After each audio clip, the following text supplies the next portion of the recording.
Jauh-jauh aku datang ke rumahmu, walau hujan deras membasahi badan, namun ku tak peduli.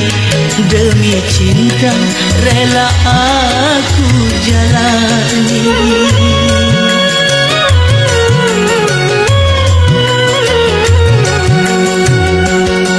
Tetapi apa yang telah terjadi ketika diriku sampai di rumahmu?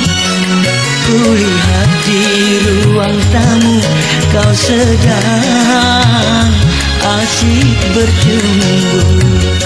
Di matamu seakan aku tak berarti.